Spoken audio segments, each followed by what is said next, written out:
radio et télévision du pays.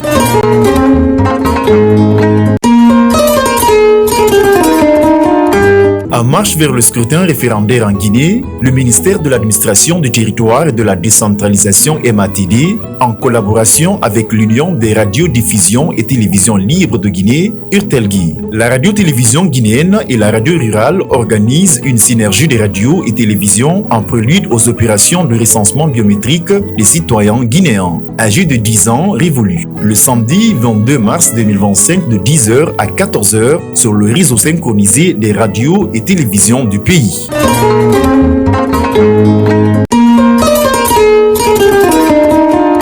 En marche vers le scrutin référendaire en Guinée, le ministère de l'Administration du Territoire et de la Décentralisation MATD, en collaboration avec et télévision libre de Guinée, URTELGUI, la radio-télévision guinéenne et la spéciale Synergie. Donc, aujourd'hui, nous abordons une étape cruciale dans la modernisation de notre pays. À partir du 15 avril 2025, un vaste recensement biométrique sera lancé à l'échelle nationale. Une opération qui ne concerne pas seulement l'identification des citoyens, mais qui envoie un message fort sur la volonté de bâtir un État fiable, transparent, mais également moderne. Ce recensement ne se limite pas donc à une simple formalité administrative. Il touche au cœur même de nos systèmes électoraux, de nos services publics, mais également de notre sécurité. Mais au-delà de cette initiative ambitieuse, pourquoi est-il essentiel de se faire recenser? Quels bénéfices concrets cette démarche apportera à chaque citoyen guinéen?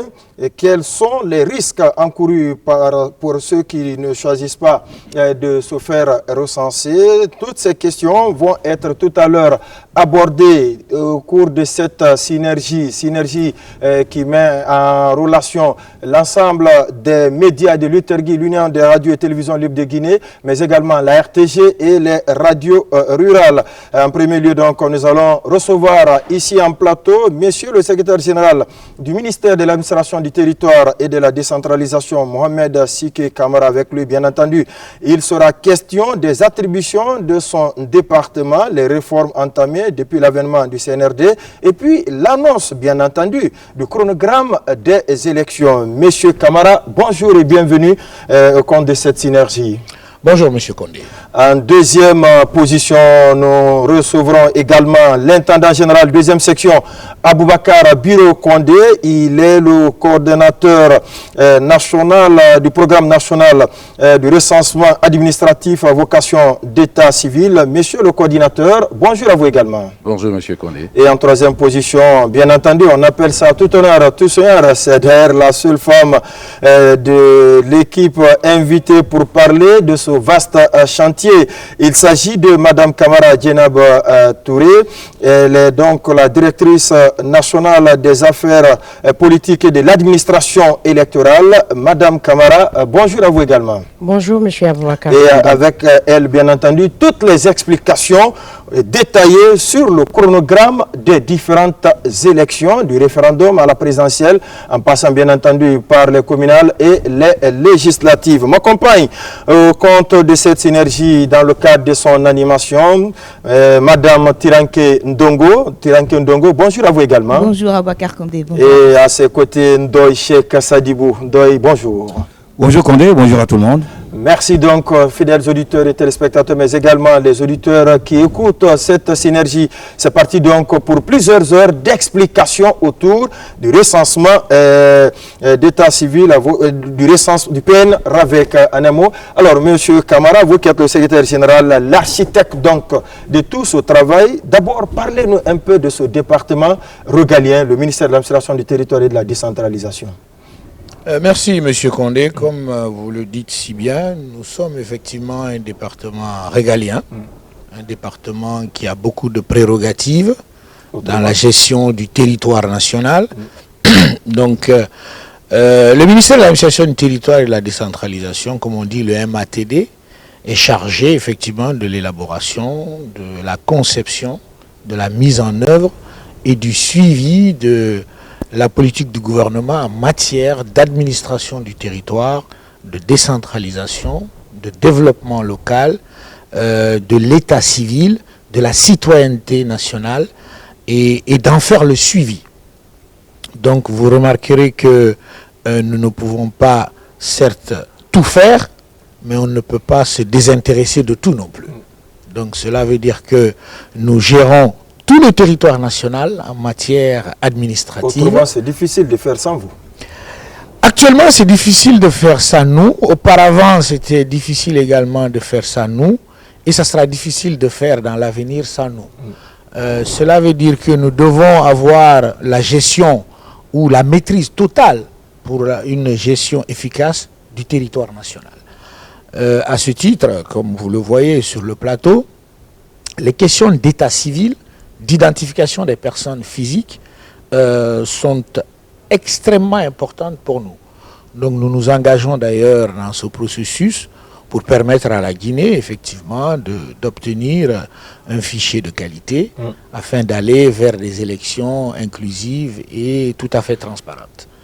Donc je crois que quand on prend l'architecture de notre département qui s'occupe aussi bien des questions, comme je l'ai dit tantôt, d'identification des personnes, de financement de la décentralisation, parce qu'il ne faut pas oublier une chose, nous sommes assis sur deux pans, l'administration du territoire et la décentralisation. D'accord. Donc des questions éminemment politiques, mais des questions également extrêmement liées au développement local, donc à la décentralisation. Il ne faut pas oublier cet aspect, c'est très important. Voilà, j'ai l'impression que souvent quand on voit le ministère de l'administration du territoire, on s'appesantit plus sur les questions politiques. Donc cet aspect nous paraît très important. Et donc on s'occupe aussi bien des questions humanitaires, des questions d'organisation des ONG et mouvements associatifs, des questions frontalières. Un vaste département. Donc voilà, un vaste département, la gestion des gouverneurs, des préfets, des sous-préfets, l'administration des présidents de délégations spéciales ou des maires quand ils sont élus, des services déconcentrés de l'État, des services décentralisés également. Et vous verrez donc partout sur le territoire national une représentation de notre administration sur le territoire national. Quand on va plus loin, vous le savez, la Guinée en décembre 2023 a eu l'explosion du stock de l'hydrocarbure. Le dépôt principal. Voilà. Et ça aussi, c'est un de nos services qui a géré toutes ces questions-là, notamment l'ANGUSH, voilà, l'Agence nationale de gestion des urgences et catastrophes humanitaires. Exactement. Donc, vous voyez que des fois, il y a certaines questions qui sont soulevées. C'est l'administration, encore une fois, du territoire qui est interpellée et tout de suite. Donc, quand on prend également les questions de décentralisation, nous avons une agence également de financement parce que la problématique principale de la décentralisation, c'est son financement. Oui. Donc, on a une forte agence qui regroupe aujourd'hui en son sein plusieurs fonds et qui gère toutes ces questions relatives au financement de la décentralisation. Et nous avons entamé beaucoup de réformes. Le nom de cette agence? L'Agence nationale de financement des collectivités locales, ANAFIC. D'accord. Voilà, qui est aujourd'hui l'agence qui gère en son sein aussi bien le Fonds national de développement local, le Fonds de développement économique et local et le Fonds de développement des communes de Conakry. Fodéco. Ouais. Voilà, donc nous avons entamé en tout cas depuis le 5 septembre 2021 plusieurs réformes qui renforcent davantage les questions d'administration du territoire mais également de décentralisation. Si nous sommes aujourd'hui sur ce plateau, c'est pour parler effectivement de fichiers et d'élections. Ouais. À ce titre, il y a une réforme majeure qui est en train d'être mise en œuvre, c'est de confier exclusivement l'élection, tout le processus électoral à notre ministère, à travers la création d'une direction générale des élections qui va jouer ce rôle et qui va permettre à la Guinée de passer de la refondation à un État complètement avec toutes les institutions républicaines mises en place. Nous avons doté notre administration du territoire de textes pour permettre à nos représentants au niveau déconcentré de bénéficier de prérogatives très très importantes dans la gestion du territoire national, notamment les décrets 0572, 573 qui concernent la région, la préfecture et la sous-préfecture. Je le disais tantôt, l'ANAFIC également a subi une mutation institutionnelle en étant l'institution qui gère donc ces 3 fonds dont je viens de citer et qui constitue une réforme majeure en matière de financement de la politique de décentralisation et de développement local. Donc vous voyez que notre ministère de l'administration du territoire, qui est en fait le ministère de l'Intérieur, quand on le prend dans sa configuration et dans son architecture organisationnelle. Donc nous avons en main, à travers notre ministre, le général 2e section, Ibrahima Khalil Condé, la maîtrise du territoire national pour enfin qu'il y ait une paix de Conakry jusqu'à Lola, en permettant à chaque citoyen de bénéficier des avantages que nous possédons sur le territoire national. Voilà qui est bien dit. Oui, une question pour lui. Oui, il y a aussi ces questions de paix et de citoyenneté dont on parle souvent peu, avec la mise en place de l'Agence nationale de la promotion de la citoyenneté et de la paix. Et quelle va être la particularité justement de cette agence, parlant justement de votre département? L'Agence nationale de la promotion de la citoyenneté et de la paix est une des innovations d'ailleurs de notre ministère, qui est cette agence qui aujourd'hui travaille dans la promotion de la paix, dans la vulgarisation des textes liés à tout ce qui est consolidation et renforcement des questions de citoyenneté sur le territoire national. L'agence a en charge l'organisation de la Semaine nationale de la citoyenneté et de la paix. Donc pour nous, elle constitue, cette agence, une pierre angulaire très très importante dans l'ordonnancement des actions que nous menons sur le terrain pour renforcer effectivement les questions de paix qui constituent le préalable à tout processus de développement. Un pays sans paix ne peut pas enclencher un processus de développement régulier et pérenne. Donc je pense que vous avez bien fait d'aborder cette question, parce que l'agence, il existait auparavant un ministère chargé des questions de citoyenneté.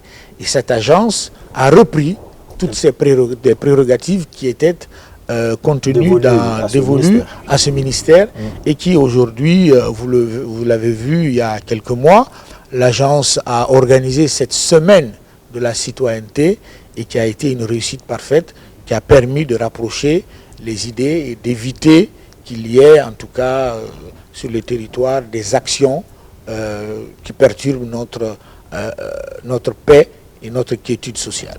Vous avez touché tout à l'heure un aspect lié à l'organisation des élections, c'est la création d'un organe au sein du département qui va désormais s'occuper de l'organisation des élections. C'est pour dire que ce qu'on a l'habitude d'entendre la CENI, la Commission électorale nationale indépendante, l'institution, ça ne verra plus jour. Ça, c'est une question. Je veux dire, c'est une direction générale. Ouais. Donc, ça veut dire que... Qui reprendra en son sein les prérogatives de l'ex-CENI ou de la défunte CENI. Qui organisera les élections. On verra comment la direction sera meublée, quelles seront ses prérogatives, mais elle sera chargée d'organiser le scrutin référendaire, les élections législatives, présidentielles, et communal, local, quand on dit local, c'est aussi bien communal que communautaire, comme on dit. Donc toutes ces élections à la base. Donc la direction sera fortement dotée de moyens, de compétences, de ressources humaines, pour que ces actions ne souffrent d'aucune contestation.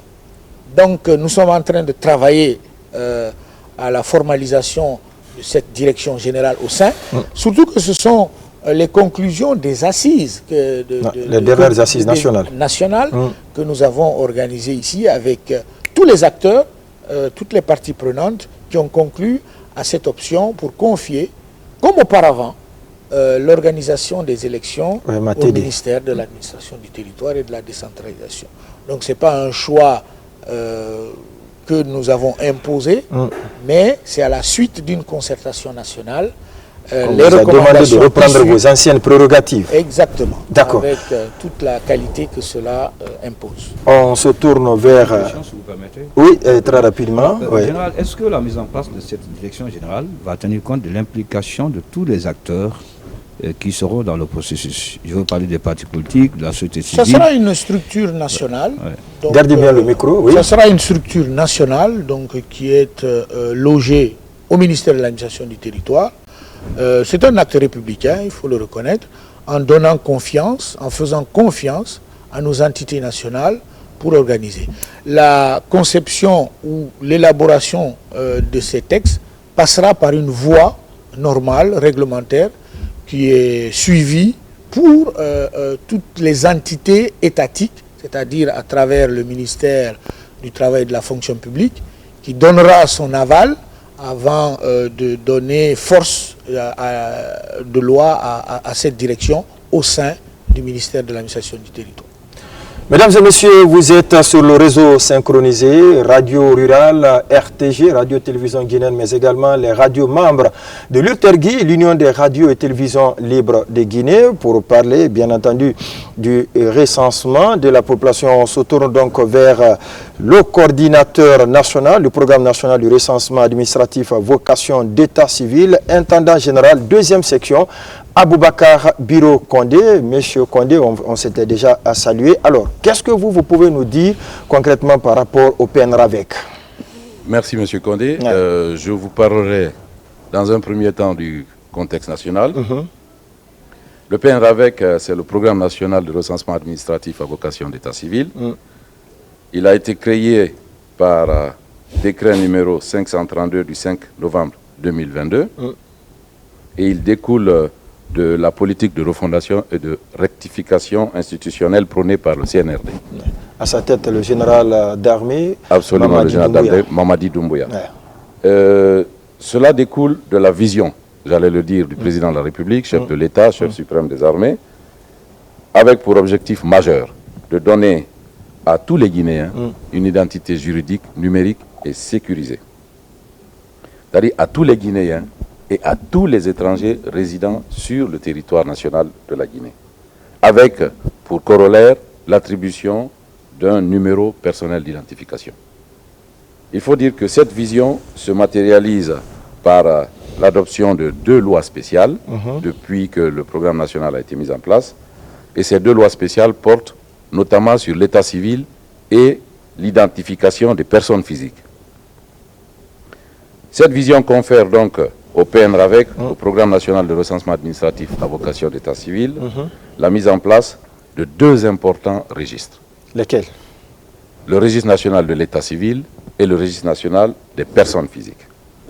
C'est pour atteindre justement cet objectif que le président de la République a mis en place, par décret numéro 078, la coordination nationale pour justement, comme son nom l'indique, coordonner toutes les activités pour la mise en œuvre effective et opérationnelle de ce programme sur toute l'étendue du territoire.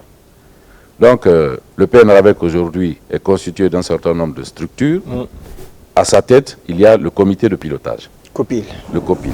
Le comité de pilotage est présidé par le ministre de l'administration du territoire et de la décentralisation et comprend 14 ministres sectoriels et du ministre directeur de cabinet à la primature.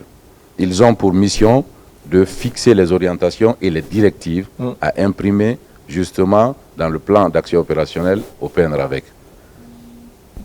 Il y a aussi au niveau des structures 8 comités régionaux.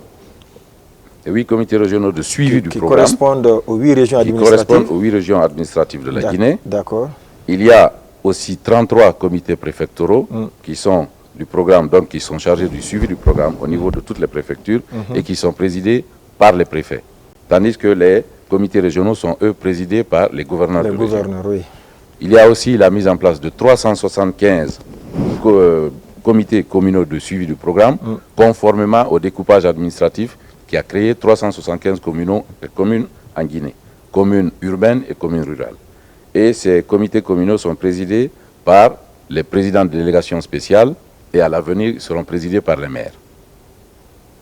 Donc, pour couronner tout cela, et passer justement à la mise en œuvre de ce plan opérationnel sur le terrain, il y a une coordination nationale qui a été mise en place, à sa tête un coordinateur national qui est secondé par 2 coordinateurs adjoints, l'un chargé des opérations et l'une, la deuxième, puisque c'est une dame, chargée des questions administratives et financières. Mais au niveau même du PNRAVEC, donc au niveau de la coordination nationale, nous avons mis en place des structures déconcentrées, notamment 8 coordinations techniques régionales, 33 coordinations techniques préfectorales, 375 supervisions communales avec des superviseurs et des commissions administratives de recensement au niveau de chaque quartier et district.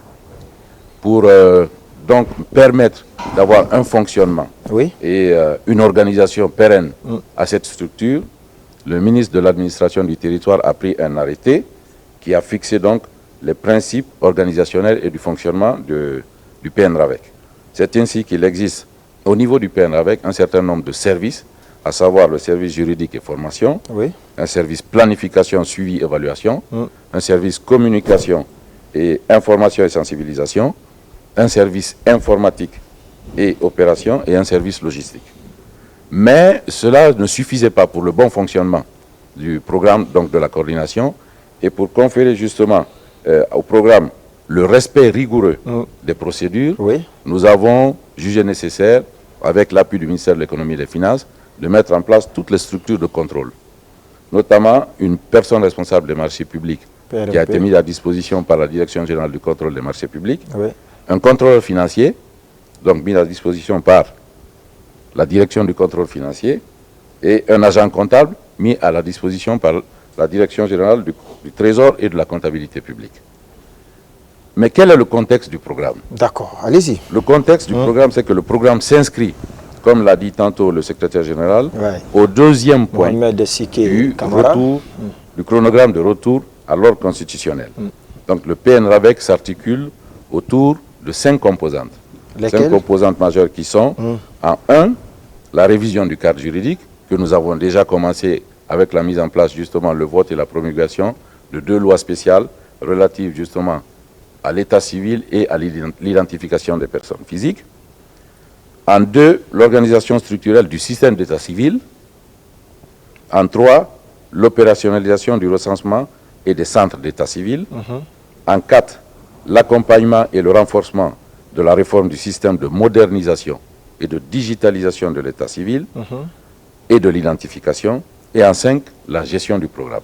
Ce sont donc les différentes composantes, les 5 composantes du PNRAVEC. Mais cela est fondé sur un schéma opérationnel. Ce schéma opérationnel s'articule autour de la création de 2 registres.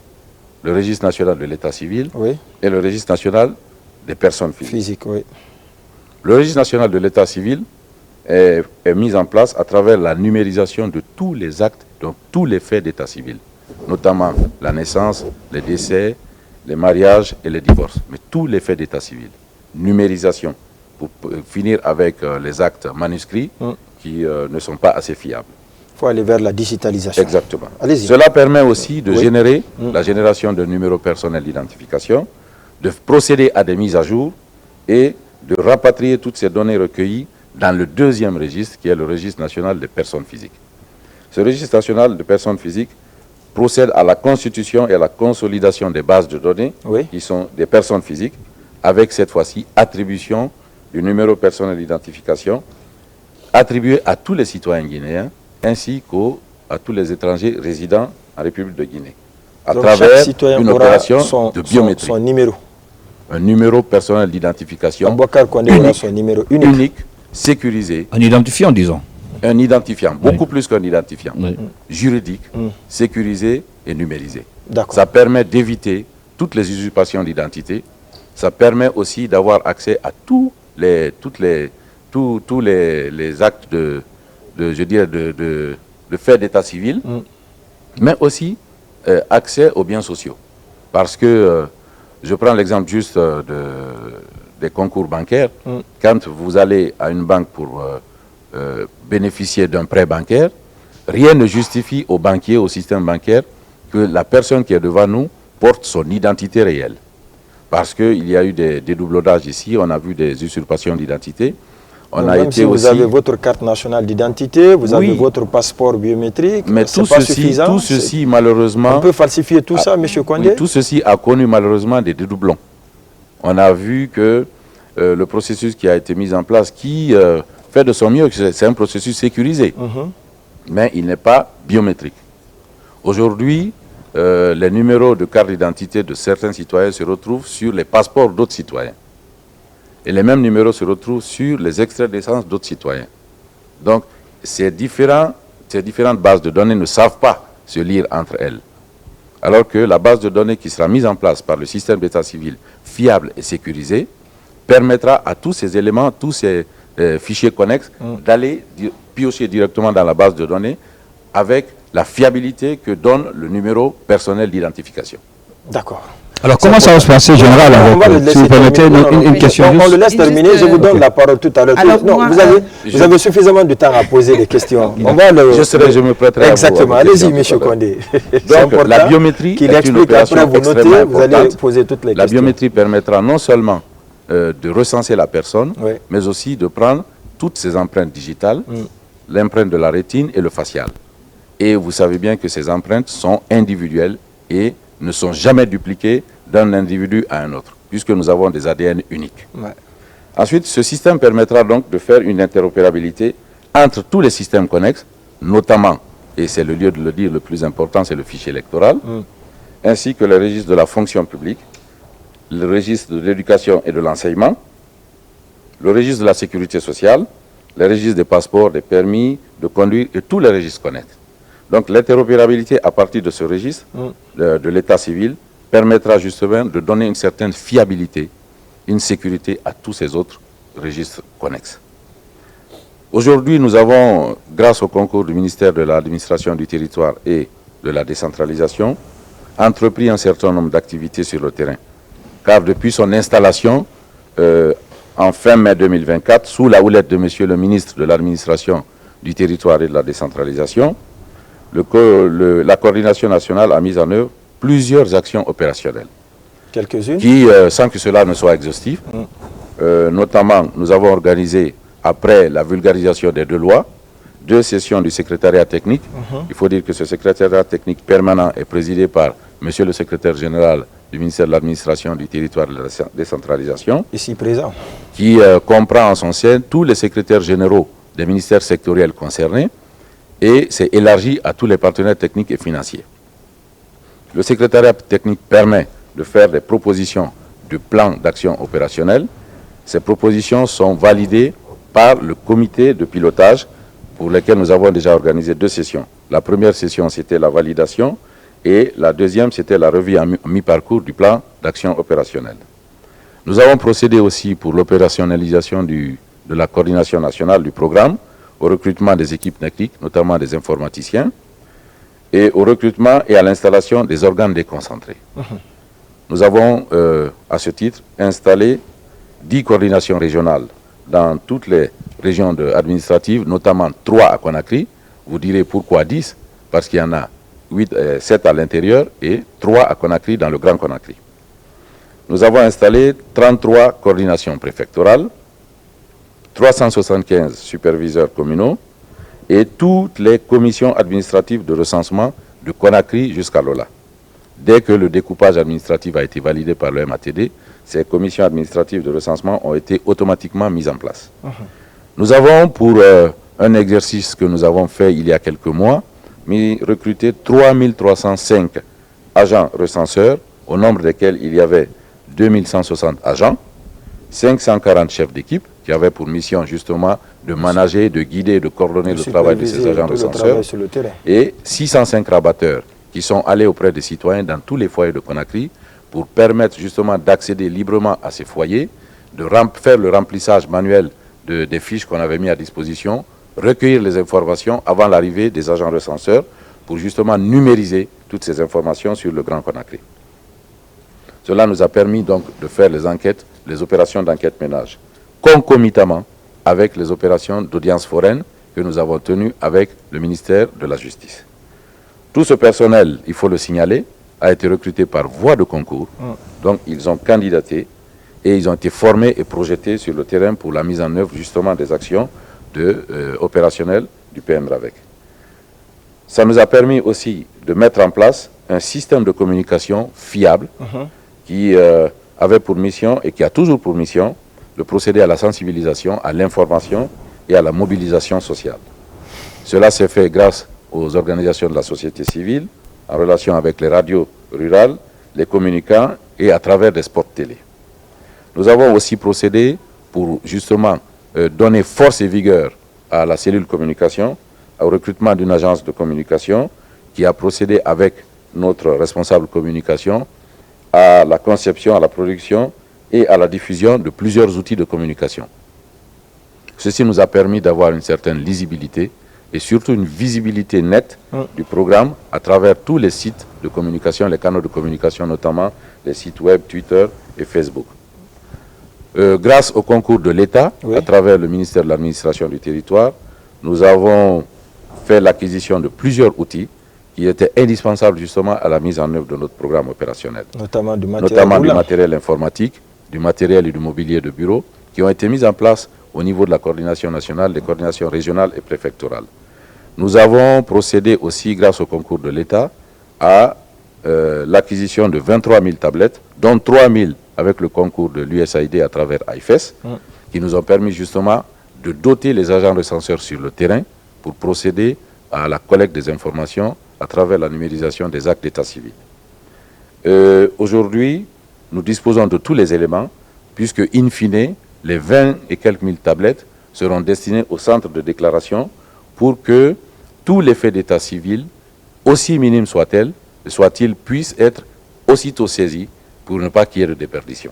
Parce qu'aujourd'hui, vous n'êtes pas sans savoir qu'il y a beaucoup de déperdition au niveau du contrôle et de la gestion des faits d'état civil, du décès, de la naissance, des mariages et beaucoup de faits d'état civil qui échappent justement au système. Cela nous permettra d'avoir pignon sur rue et de passer automatiquement à temps réel à la saisie et au suivi de tous ces faits d'état civil. Nous avons équipé également les coordinations régionales et préfectorales ainsi que la coordination nationale de moyens logistiques et de mobilier, ainsi que l'acquisition justement d'une flotte pour permettre de fluidifier la connexion entre les différentes structures. Nous avons procédé avec, comme je l'ai dit tantôt, avec le ministère de la Justice, au lancement concomitant des audiences foraines administratives, en même temps que sur l'étendue du territoire et en même temps que les enquêtes ménagères sur les 13 communes de Conakry. Ça a été une opération extrêmement importante qui nous a permis justement non seulement de pouvoir recenser tous les citoyens qui ne disposaient pas d'actes d'état civil, mais aussi de savoir quelles sont les failles qu'il faut justement corriger, puisque c'était un pilote. C'est ce qui nous a permis aujourd'hui d'arriver là et les résultats ont été très probants et concluants. Il y a eu la disponibilisation d'infrastructures informatiques aujourd'hui dans tous les centres de traitement et de consolidation des bases de données au niveau du PNRAVEC dans toutes les régions et préfectures. Et l'accomplissement de toute cette mission, de tout ce plan a été aussi réalisé grâce au concours, il faut le dire, des partenaires techniques et financiers, notamment l'OIF, l'Union européenne, à travers des assistances techniques et des programmes de formation et de renforcement des capacités. D'accord. Alors, est-ce qu'il faut que je conclue ou j'attends que vous posiez des questions? Je suis à vous. D'accord. Beaucoup de questions. Avec la permission du modérateur, on a beaucoup de questions. Je voudrais que Mme Tiranké Ndongo aussi pose la première question. Ma question, c'est, faites-nous la différence entre ce recensement biométrique et le RAVEC. Et est-ce que ces deux recensements, la finalité des deux opérations est-elle la même? Attention. Non, le RGPH 4, voilà. le RGPH 4 Voilà, et le RAVEC, qui est aussi sur le terrain, le logé au ministère si je ne du me Plan. trompe, c'est le recensement général des populations et de l'habitat. Ça n'a rien à voir avec le recensement des personnes physiques. Donc, on n'a pas besoin de faire de commentaires par rapport à cela. Et il se limite au recensement des habitats, de l'habitat et des populations. Nous, nous recensons jusqu'aux personnes physiques de 0 à X par rapport à leur âge. C'est tous les citoyens guinéens. Vous ne vous intéressez pas à l'habitation? Non, du tout. Et ils vont s'intéresser à ça. Mais il faut dire, au ministère du Plan. Nous avons une synergie entre nous qui nous permet justement de profiter, de ce qu'ils ont fait comme avancée, puisque nous avons une bonne collaboration entre l'INS et le PNRAVEC à travers l'Institut national de la statistique. Exactement. Qui pilote cette opération. Oui, il voulait rebondir, monsieur le général, avant de donner la parole. Le micro. Le recensement général de la population et de l'habitat permet de connaître le nombre de populations de la République de Guinée. Voilà, les habitats permettent de connaître le nombre de ménages dans chaque habitation et d'avoir in fine la population guinéenne. Voilà, donc, et ça c'est au ministère du Plan. Mais l'intervention de madame tout à l'heure va éclairer tout ça. D'accord. Général Condé, le recensement dont il est question permet à tout Guinéen, à tout citoyen, d'avoir un seul identifiant. Alors, ma question est de savoir, est-ce que l'administration d'un identifiant commence par l'extrait de naissance biométrique? Absolument, c'est le projet que nous ambitionnons. D'accord. Vous savez, je vous ai dit tout à l'heure, il y a tellement de déperditions dans justement le recensement de ces faits d'état civil, qu'une fois que le registre de l'état civil sera mis en place et que nous allons procéder à la numérisation de tous ces faits d'état civil, automatiquement, à partir du RNPP, un numéro d'identification sera donné, attribué à tous les citoyens guinéens. En se fondant déjà sur les faits d'état civil existants. Justement, puisque déjà il y a certains qui ont déjà leur extrait biométrique, comment ça va se passer avec ce Je vous rectifie, il n'y a pas d'extrait biométrique aujourd'hui. Vous avez des extraits de naissance numérisés. Il n'y a pas d'extrait de naissance biométrique.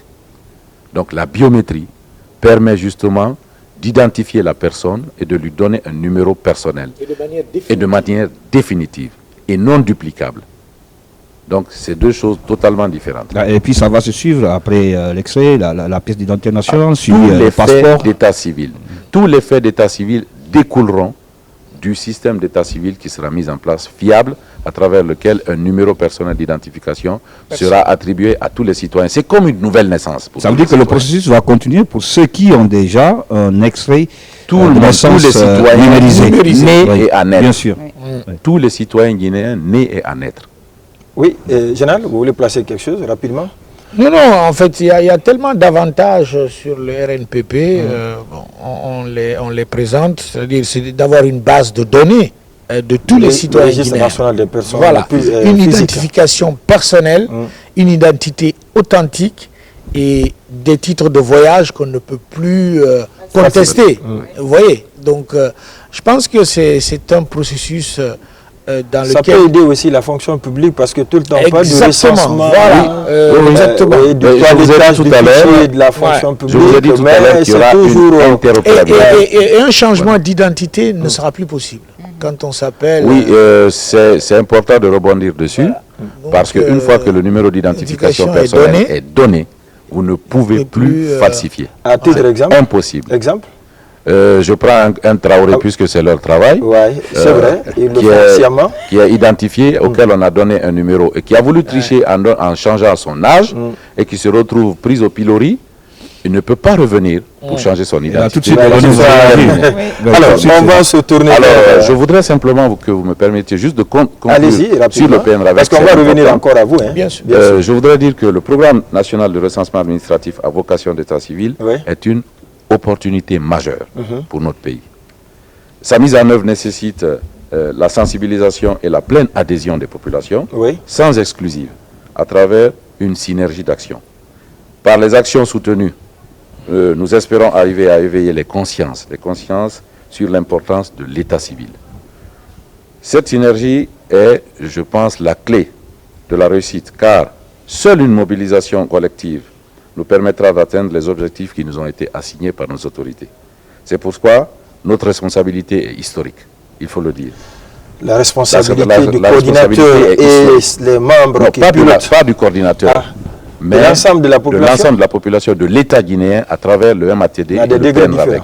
La responsabilité est historique parce qu'elle permet, entre autres, de garantir une existence légale à chaque citoyen, de façonner un État civil fiable, moderne et sécurisé, d'assurer et de garantir à chaque citoyen son droit à une identité et à une dignité. C'est le seul gage que nous avons aujourd'hui pour avoir une vie protégée et une nation renforcée. En quoi est-ce qu'on peut parler de la responsabilité de la population dans ce processus-là, puisque vous l'évoquez? Son adhésion. Oui. Son adhésion.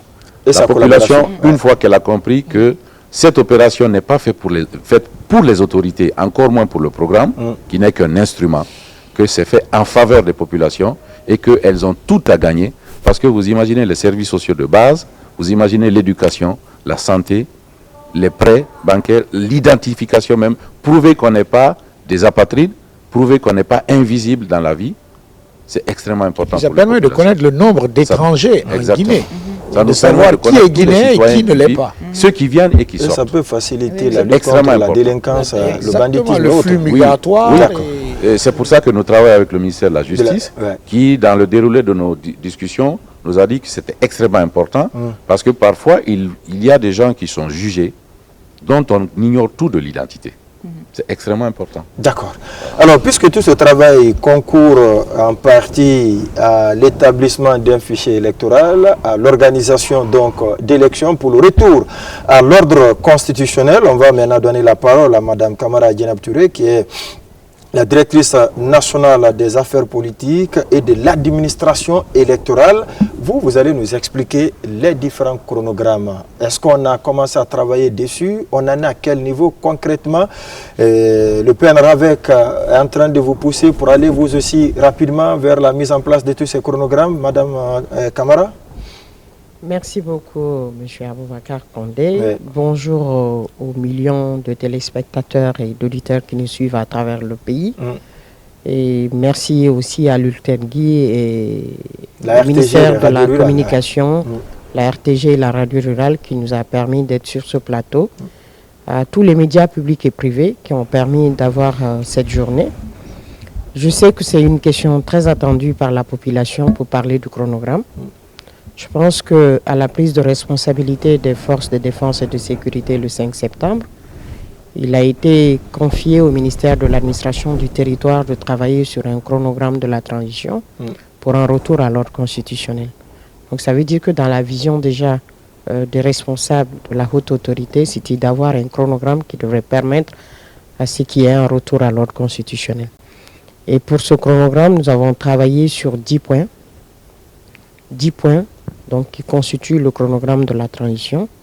Le premier point, c'est le recensement général de la population avec l'habitat, qui est mis en œuvre par le ministère du Plan et de la Coopération internationale à travers la Direction générale de l'Institut national des statistiques, l'INS. Et vous suivez avec moi que ce premier point est très avancé, parce que ce premier point, avec Makan Doumbouya, a connu un financement des partenaires techniques et financiers, mais également un financement du budget national de développement, donc du BND. Aujourd'hui, ils ont fini la cartographie censitaire. Ils sont en train maintenant d'aller vers le dénombrement de la population.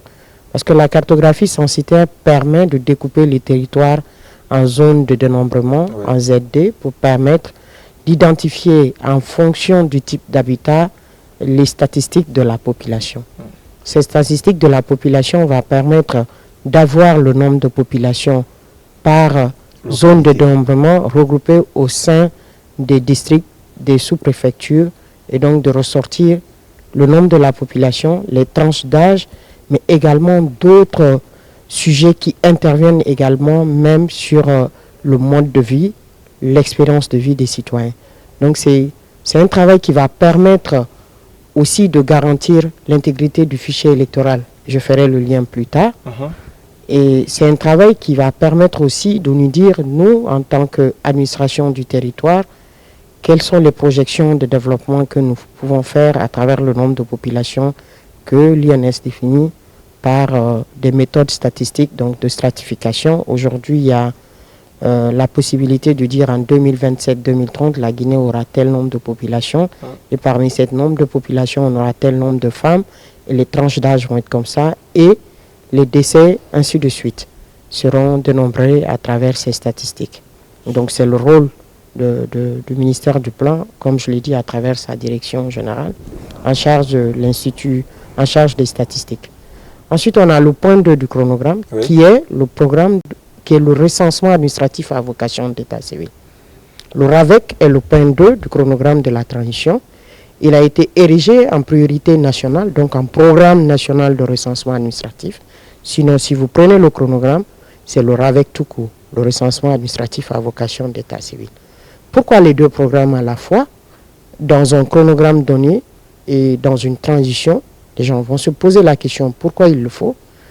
Parce que nous sommes confrontés souvent à des problématiques d'identification à l'intérieur des ménages. Parce que la méthode de statistiques d'enquête ménage qu'ils font, c'est que c'est le père de la famille qui va donner le nombre de personnes dans son ménage, donner les âges, mais ils n'auront pas en face toutes les personnes physiques pour poser des questions pour aller. Et ce n'est même pas leur prérogative également. Mais il faut aller au-delà de ces statistiques de la population. Parce que s'il y avait un registre de l'état civil, comme il a expliqué le coordinateur, on ne serait pas dans un processus de mener les recensements généraux de la population, parce que la population serait cernée, comme dans d'autres pays développés ou en voie de développement aujourd'hui, qui arrivent à cerner les naissances, les décès, les immigrations, les départs et les arrivées sur leur territoire. À partir du moment où vous cernez cela, vous n'avez pas besoin de faire un recensement. Donc, s'inscrivant dans la rectification institutionnelle et dans la refondation, il était important de lier les deux faits. Pourquoi il faut les lier? Parce que l'un va produire les statistiques en faisant les enquêtes ménages et en allant sur une méthode de stratification de la population sur le long terme. L'autre viendra, en recensant individu par individu, en essayant de donner une identité juridique à chaque citoyen guinéen, mais également dénombrer le nombre d'étrangers qui vivent sur le territoire national. C'est ça la vocation recensement administratif à vocation d'état civil. Parce que les faits d'état civil, ils sont au nombre de 9. La Guinée ne peut pas faire les 9 faits. Nous partons sur les 3 faits qui vont concourir pendant cette transition à mettre, comme il a dit, les 2 registres. Donc on aura à identifier chaque citoyen, à lui donner une identité juridique. L'identité juridique, c'est l'acte de naissance. C'est un droit à chaque citoyen. Droit à la vie, droit à une identité. À la naissance, on doit pouvoir vous déclarer, vous donner un document d'identité juridique qui est l'acte de naissance. Ça ne se fait pas. La Guinée avait un taux très faible d'enregistrement. Nous étions quand même, à l'arrivée du CNRD au pouvoir, la Guinée était le 22e pays en Afrique. Je vous dis qu'à date, nous sommes en train de remonter parce qu'on a les taux de déclaration qui sont passés de 30 jusqu'à 60% de déclaration des naissances. Sachant que les taux de déclaration de décès restent encore à 2% en République de Guinée. Ça veut dire que les décès ne sont pas enregistrés. Et si les décès ne sont pas enregistrés, on n'aura pas les statistiques vitales. Donc vous voyez, l'état civil s'intéresse aux statistiques vitales. C'est la naissance, c'est les décès et les causes des décès. C'est pour cela que le ministère de la Santé est fortement impliqué et ils sont les auxiliaires de l'état civil. Donc le point 2 du chronogramme, comme l'a dit le coordinateur, je ne reviendrai pas, l'utilité d'avoir les 2 recensements, l'autre va permettre d'avoir les statistiques de la population, comme l'a dit monsieur le secrétaire général, et le deuxième volet va permettre de donner une identité juridique et numérique à chaque citoyen sur le territoire, mais également les étrangers qui vivent sur le territoire. À partir de là, nous allons produire le fichier électoral qui est le 3e point du chronogramme. Donc vous comprendrez à date que le premier point, il est avancé à plus de 40, 45, 50% parce qu'ils passent maintenant aux enquêtes directement. Ils ont fini la cartographie censitaire, ils l'ont produit. Et le deuxième point a été largement expliqué par le coordonnateur par rapport aux avancées. Et nous entamons maintenant le 3e point. Le 3e point, ça veut dire quoi? C'est la constitution du registre national des personnes physiques concomitamment, donc parallèlement avec le fichier électoral biométrique. Comment ça va se faire? C'est ce qu'on va vous expliquer sur ce plateau aujourd'hui pour que l'ensemble des citoyens guinéens et même des étrangers et des partenaires techniques qui nous suivent puissent comprendre le niveau d'exécution du chronogramme. Donc quand on va lancer le recensement biométrique, Dans la loi sur l'identification, la Guinée, l'identification biométrique commence à l'âge de 10 ans. Ça, il faut que les gens le sachent. On est en phase de vulgarisation de cette loi sur l'identification des personnes physiques. Mais si vous regardez la Côte d'Ivoire, ils ont leur loi sur l'identification depuis 1962. La Guinée a sa loi, sa première loi sur l'identification des personnes physiques en 2023, le 23 octobre 2023. Grâce à cette transition que je félicite, que je remercie pour vraiment cette refondation, parce que quand on parle de refondation, les gens ont l'impression, mais il faut recréer les choses, il faut remettre les choses en place. Donc nous avons notre loi sur l'identification qui dit, à l'âge de 10 ans, vous devrez avoir une carte d'identité biométrique. Donc l'enrôlement, la capture de votre photo, de votre iris, de votre empreinte digitale va commencer à 10 ans. Et 10 ans, ça permet de vous mettre dans le registre national des personnes physiques. Ça vient bloquer 2 facteurs majeurs, qui est la source de beaucoup de pertes en vies humaines et de dégâts matériels dans l'organisation des élections, pas seulement en Guinée, mais dans la sous-région. Vous participez déjà à la contestation des faits. On dit que le fichier électoral est l'épine dorsale de tous les scrutins référendaires et politiques au sein d'une nation. Donc c'est comme la colonne vertébrale de l'être humain. Une fois qu'on a cerné, on a recensé tous les enfants de 10 ans, ça veut dire que vous fermez la porte à la fraude électorale. Parce que pendant les recensements électoraux passés, c'est que quelqu'un pouvait quitter de 14 ans pour se donner 18 ans. Parce que tous les partis politiques concourent à faire recenser leurs militants. Et c'est là la fraude commence au niveau du fichier électoral. Mais à partir du moment où on passe par le registre national des personnes physiques, qu'on a pris de 10 ans jusqu'à X années, donc ça veut dire que nous, ce qui nous intéresse dans ce registre, c'est les personnes qui ont 18 ans révolus. Donc on aura les personnes qui ont 18 ans. On aura le seul document qui nous permet d'avoir l'identité juridique qui est l'acte de naissance. Nous savons aujourd'hui que beaucoup de nos concitoyens, ça les audiences foraines l'ont prouvé, n'ont pas d'acte de naissance. Donc il y a eu des jugements supplétifs et leur transcription qui a été donnée aux citoyens. Il y a aussi des personnes qui se sont mariées, ont épousé une femme guinéenne ou se sont mariées des étrangères qui ont épousé des Guinéens, qui ont le droit de voter maintenant, qui ont acquis la nationalité. Ils auront quand même à fournir un certificat de nationalité qui est donné aussi par la justice. Voilà les éléments constitutifs qui vont nous permettre, nous, au même moment qu'on est en train de recenser les citoyens, de récupérer ceux qui ont 18 ans avec les pièces justificatives pour constituer les listes électorales, donc le fichier général biométrique des électeurs. C'est ce qu'on va faire pendant les 45 jours en Guinée et dans les ambassades des consulats choisis. Donc vous allez comprendre qu'à partir du 15 avril déjà, le fichier électoral va se mettre en place, concomitamment avec le registre national des personnes physiques. On est passé par cette procédure, cette option très accélérée pour nous permettre de gagner des retards déjà que nous avons connus dans la mise en œuvre. Pourquoi les retards dans la mise en œuvre? Il l'a dit, il fallait mettre les fondements juridiques. Les fondements juridiques, c'est plusieurs lois. La loi sur l'identification, la loi sur l'état civil, mais également le code électoral qui est en phase de révision au niveau du CNT actuellement. Ensuite, il y a l'élaboration de la Constitution, qui est le 4e point qui est fait par le CNT. Aujourd'hui, on a un avant-projet de Constitution, c'est en mode lecture avec les experts pour prendre en compte tout ce qui a été fait comme observation. Et ensuite, nous passons au point 5, qui est l'organisation du scrutin référendaire. Donc, entre la constitution du fichier électoral, la production des cartes d'électeurs, la distribution des cartes, vous allez comprendre que nous nous acheminons vers l'organisation du scrutin référendaire qui va permettre aux Guinéens de se prononcer, d'adopter ou de rejeter la nouvelle constitution qui est proposée au peuple de Guinée à travers le Conseil national de la transition. Les 6e points, comme c'est mis, sont à l'évaluation et à l'examen. Pourquoi nous évaluons?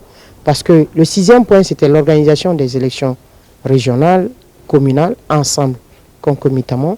Et ensuite, on passe à l'organisation des élections législatives comme 8e point. Et l'Assemblée mise en place, les institutions installées, on allait réviser les différentes lois qui sont adossées à la Constitution et on terminait par l'élection du président. Mais nous sommes en train de travailler sur ce schéma pour que nous puissions aujourd'hui rapidement travailler et respecter l'engagement du président de la République, qui est de faire de l'année 2025 une année électorale. Et vous comprendrez que cette synergie est le lancement de la bonne communication vers les citoyens pour qu'ils comprennent le niveau de mise en œuvre du chronogramme de la transition. Je vous remercie. Merci, Madame Kamara Djenab Touré. Oui, alors, rapidement une question parce qu'il nous reste 5 petites minutes. Rapidement, quel est le dispositif mobilisé par le gouvernement? Les kits sont-ils efficaces et est-ce qu'ils sont complets?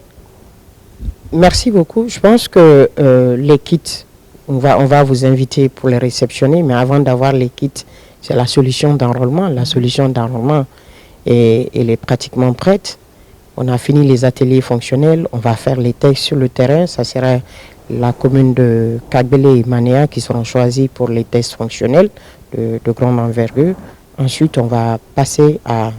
Mais ce qu'il faut retenir rapidement pour aller à ça, c'était d'abord le découpage administratif, qui était un problème clé dans la délocalisation des électeurs. Parce qu'on avait des secteurs créés qui n'étaient pas reconnus, des districts créés. Nous avons fait 6 mois de travail pour actualiser le découpage. Ensuite, quand on a eu ce résultat, on a fait 4 mois de travail. Donc, ça vous fait déjà 10 mois de travail pour avoir les centres. Donc, on a géolocalisé aujourd'hui l'ensemble des secteurs, pratiquement 20 000 secteurs en République de Guinée. On a les coordonnées GPS des secteurs. On a identifié les centres de vote. Donc, on a mis ça dans le système. Quand vous allez venir vous enrôler, vous serez directement enrôlé dans un centre de vote. Et votre récépissé, vous allez voir votre centre. Donc, ça veut dire qu'on a gagné en temps avant l'enrôlement, parce qu'avant, on recensait et on partait pour affecter les électeurs à des bureaux. Et c'était une affectation aveugle, parce que ça délocalisait les électeurs, les citoyens qui ne savent pas lire ou qui ne se présentaient pas à l'affichage. On vous met dans un bureau, même si vous n'êtes pas de là-bas. Mais on a cerné aussi cette question, donc ça fait que l'équipe est prête, je peux vous rassurer. Et les prochaines étapes, à partir de ce lancement, les médias publics et privés seront associés. Tous les acteurs seront associés à la mise en œuvre parce que nous allons, la semaine prochaine, mettre en place un comité technique interparti qui va regrouper et les acteurs et la société civile, les médias, pour qu'à chaque étape, nous puissions échanger autour. Pour revenir à la question de l'organe de gestion des élections, je termine l'OGE. Au fait, pendant le dialogue, c'est le rapport final du dialogue politique interguinéen, point 16-17, vous pouvez contrôler, c'est qu'il a été demandé pour cette période transitoire que l'organisation du scrutin référendaire et de toutes les élections politiques soit confiée au ministère de l'administration du territoire. En ce moment, ma direction joue le rôle de l'organe de gestion des élections gouvernementales. Parce qu'il y en a 3 types au monde. Il y a, quand c'est le gouvernement qui organise, donc c'est le ministère de l'Intérieur qui va ériger, comme le secrétaire général l'a dit, une direction technique qui aura la charge sous la coupe du ministre de faire ce travail.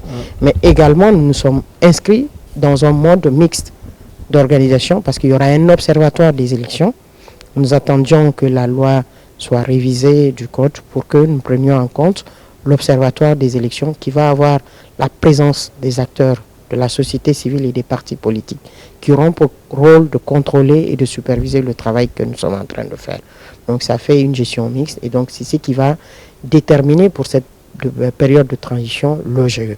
Mais sachez également que dans l'avant-projet de la Constitution, il est prévu la mise en place d'un organe technique indépendant de gestion des élections. Donc ce serait après la période transitoire dont l'organisation de toutes les élections est confiée au ministère. D'accord. Oui. Rapidement, madame, je vois déjà que le problème est résolu. Quand on parle de distance, l'expérience a démontré que souvent il y avait une grande distance entre celui qui est appelé à voter et son centre de vote. Mais à voir vos explications, on voit que déjà le problème est résolu et des dispositions sont prises à ce sujet.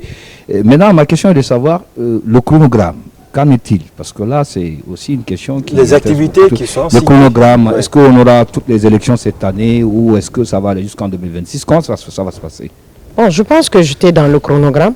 Il y a un chronogramme. Ouais. Il faut quand même qu'on reconnaisse qu'il y a un chronogramme qui, à un départ, avait été donné pour 36 mois, qui, avec la CEDEAO au niveau venu, le ramenait à 24 mois, qui a connu des temps de retard, mais si vous suivez mes explications avec l'actualisation du découpage administratif, pour ériger les hameaux qui était parfois plus gros que le secteur lui-même.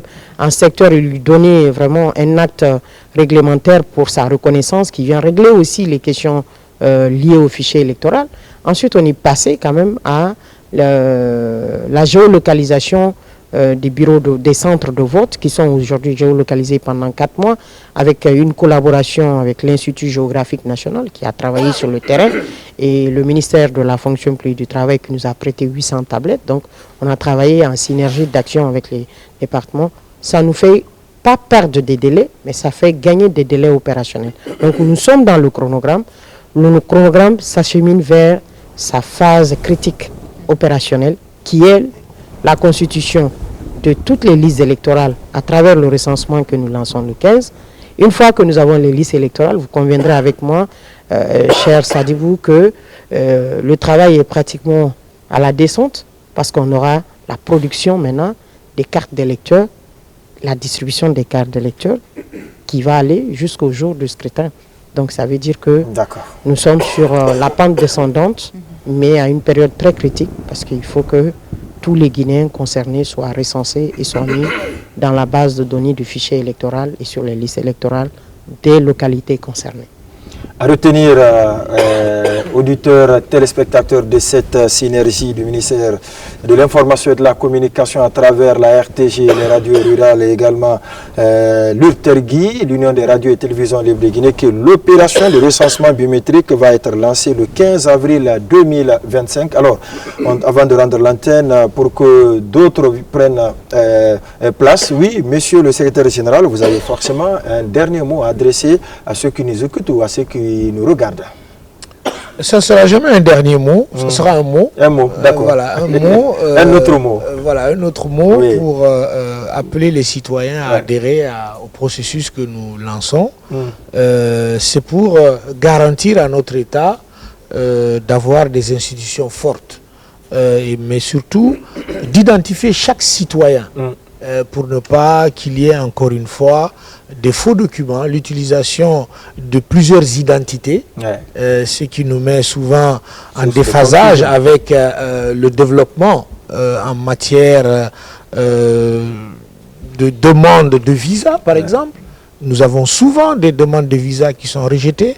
En matière d'immigration, nous avons des problèmes avec nos citoyens qui sont à l'extérieur, qui sont souvent refoulés parce qu'ils n'ont pas des documents fiables. À chaque fois, on nous envoie des demandes pour justifier est-ce que tel ou tel citoyen est guinéen. Donc je pense que c'est un moment très fort pour notre pays. Cette période de refondation nous concerne, est un tournant très important pour notre pays. Un tournant très important pour notre pays. Ceci dit, on va observer une pause. Merci à vous, Mohamed Siké Kamara. Vous êtes le secrétaire général du ministère de l'Administration du Territoire et de la Décentralisation. Merci à vous également. Intendant général, 2e section à Bouakar Bureau Condé. Vous êtes le coordinateur national du PN RAVEC et également Madame la directrice nationale de l'administration, des affaires politiques et de l'administration électorale, Madame Kamara Djenab Touré. Merci à tous les trois. Merci Ando Cheikh Sadibou à Tiranké Ndongo pour l'animation. On observe une pause. On se reprendra tout à l'heure avec un autre plateau, mais avec le même contenu. À tout à l'heure donc. En marche vers le scrutin référendaire en Guinée, le ministère de l'Administration du Territoire et de la Décentralisation MATD, en collaboration avec l'Union des radiodiffusions et télévisions libres de Guinée, URTELGI, la radio-télévision guinéenne et la radio rurale organisent une synergie des radios et télévisions en prélude aux opérations de recensement biométrique des citoyens guinéens, âgés de 10 ans révolus, le samedi 22 mars 2025 de 10h à 14h sur le réseau synchronisé des radios et télévisions du pays.